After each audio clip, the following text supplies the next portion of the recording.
सुप्रभातम भैया बहनों। आज का टॉपिक है यूनिट नंबर 9 उप सेशन यौगिक का वर्नर का सिद्धांत अर्थात वर्नर थ्योरी। ये आज का महत्वपूर्ण टॉपिक है वर्नर थ्योरी। इन्होंने क्या बताया था, उप सेशन यौगिकों के कुछ सूत्र दिए थे, उनके बारे में संरचना। जैसे एक उदाहरण लिया COCl3.6NH3, इसको हम ऐसे भी लिख सकते हैं CONH3 का होल 6 ब्रैकेट क्लोज Cl3। तो यहाँ पर इन्होंने बताया कि जो कोऑर्डिनेशन कंपाउंड होता है वो दो प्रकार की संयोजकता, उसका जो केंद्रीय परमाणु है वो दो प्रकार की संयोजकताएं प्रदर्शित करते हैं। ये प्राथमिक संयोजकता और द्वितीयक संयोजकता। तो यहाँ पर देखो COCl3 अब कैसे लिख सकते हैं, ये जो आयंस है इनको बाहर रखा गया, NH3 जो 6 है वो लिगेंड के रूप में और सेंट्रल मेटल आयन को कोष्टक के अंदर, इन दोनों चीजों को रखा है। दो सूत्र एक ही हैं लेकिन ये किसके, वर्नर के अनुसार है। यहाँ पे मैंने बनाया भी है CO, तो आपके 6 NH3 जो है 1 2 3 4 5 6 NH3 किस टाइप से सॉलिड लाइन के द्वारा जुड़े हैं जो द्वितीयक संयोजकता को प्रदर्शित करते हैं, और जो डॉटेड लाइन है ये क्या है, आपकी प्राथमिक संयोजकता होती है। तो यहाँ पे मैंने लिखा, क्या बताया इन्होंने, वर्नर के अनुसार किसी उप सहसंयोजक यौगिक में केंद्रीय धातु परमाणु दो प्रकार की संयोजकता दिखाता है। कि इस सिद्धांत के अनुसार क्या है कि कोई भी उप सहसंयोजक यौगिक में क्या होगा, केंद्रीय धातु परमाणु अर्थात जो सेंटर मेटल होगा वो क्या, दो प्रकार की संयोजकता दिखाता है।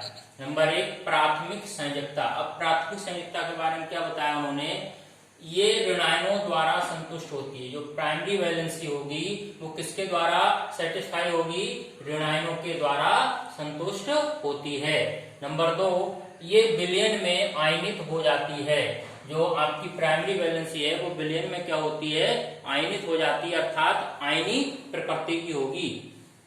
तीसरी बात बताई, ये केंद्रीय धातु परमाणु की ऑक्सीकरण संख्या को प्रदर्शित करती है। कि जो प्राइमरी वैलेंसी होगी, जो ऋणायन जुड़े होंगे वो क्या बताएंगे, किसी केंद्रीय धातु परमाणु की ऑक्सीकरण संख्या।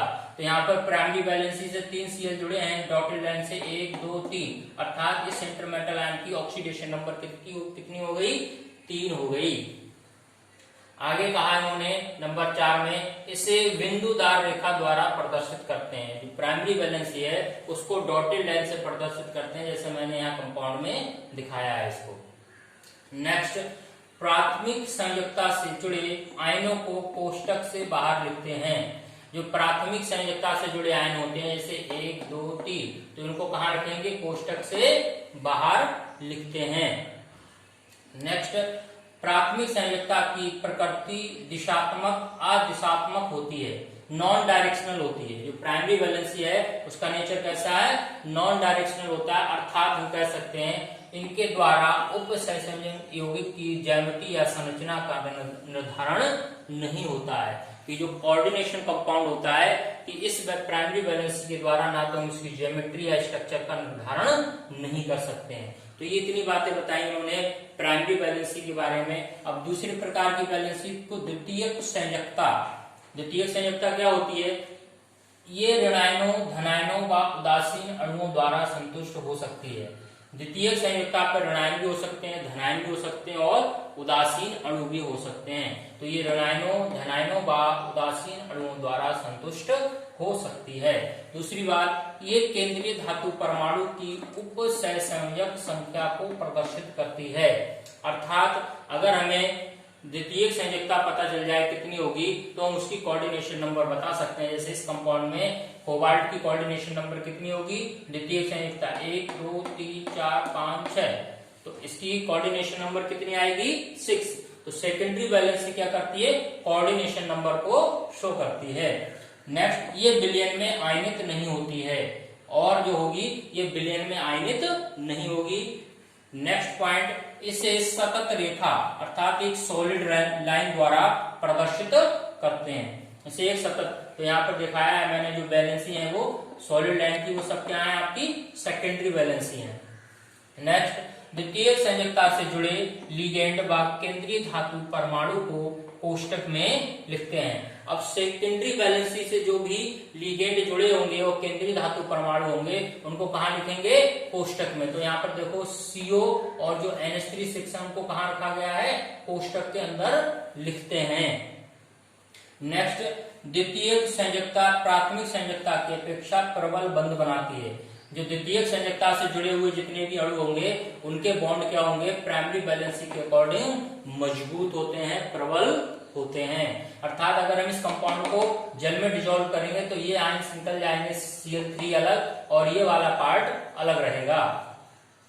नेक्स्ट, द्वितीयक संयोजकता की प्रकृति दिशात्मक होती है और जो हमारी सेकेंडरी वैलेंसी होती है कैसी होती है? डायरेक्शनल होती है, अर्थात दिशात्मक होती है। अतः इसके द्वारा किसी उप सहसंयोजक यौगिक की संरचना को स्पष्ट किया जा सकता है। हम इस सेकेंडरी वैलेंसी से किसी कोऑर्डिनेशन कंपाउंड की क्या कर सकते हैं? संरचना को स्पष्ट कर सकते हैं। जैसे मैंने यहाँ पर संरचना बनाई है, अगर चतुष्फलकीय, वर्ग समतलीय और अष्टफलकीय।